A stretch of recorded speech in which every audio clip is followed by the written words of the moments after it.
एक छोटा सा गांव, शांत सुबह और एक लड़का अंश, जिसका एक ही सपना था, अपने परिवार का नाम रोशन करना।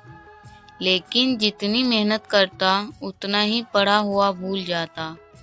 एग्जाम पास आते जा रहे थे, डर बढ़ता जा रहा था। तभी एक रात कुछ ऐसा हुआ जिसने उसकी पूरी जिंदगी बदल दी। और ये सब हुआ गणेश भगवान की कृपा से। अंश 17 साल का मेहनती भारतीय लड़का था। पिता किसान, माँ गृहिणी। घर की हालत साधारण थी। आज रोज घंटों पढ़ता, लेकिन एग्जाम में नंबर काम आते। दोस्त तो मजाक उड़ाते, इतना पढ़कर भी कुछ नहीं होता। अंश बाहर से चुप रहता, लेकिन अंदर से टूट रहा था। उसकी किताबें खुली रहती, पर मन भटकता रहता। एक शाम उसकी दादी उसके पास आई। उन्होंने कहा, बेटा मेहनत जरूरी है, लेकिन बुद्धि का आशीर्वाद भी जरूरी है। फिर उन्होंने भगवान गणेश की छोटी मूर्ति अंश के हाथ में रखी। हर सुबह सच्चे मन से प्रार्थना करता। अंश ने सीधा से मूर्ति अपने स्टडी टेबल पर रख दी। अगली सुबह सूरज निकलने से पहले अंश उठा, नहाया, दीपक जलाया और फोल्डेड हैंड के साथ बोला, हे भगवान गणेश, मुझे सही दिशा दिखाइए। उस दिन पढ़ते समय पहली बार उसका मन भटका नहीं।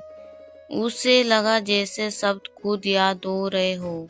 दिन गुजरते गए। अंश रोज मेहनत प्रार्थना करता रहा। फिर एग्जाम का दिन आ गया। स्कूल जाते समय बारिश शुरू हो गई। किताबें भीगने लगी। दोस्त घबरा गए, लेकिन अंश के चेहरे पर शांति थी। उसे दादी की बातें याद थी, जिसके साथ बप्पा हो उसका रास्ता बनता है। एग्जाम हॉल में बैठे ही अंश घबरा गया, लेकिन तभी उसकी जेब में रखा छोटा मोदक का पदार्थ हाथ में छूट गया।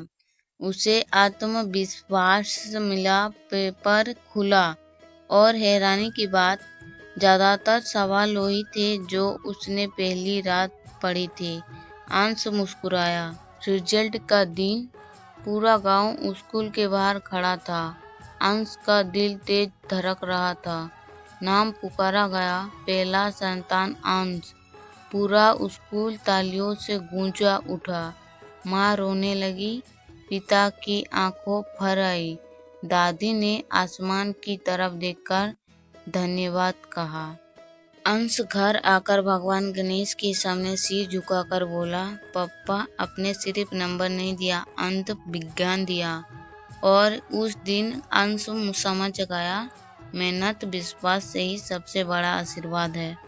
दोस्तों, अगर आप भी पढ़ाई में सफलता चाहते हैं और भगवान गणेश पर विश्वास रखते हैं, तो कमेंट में गणपति बप्पा मोरिया जरूर लिखें।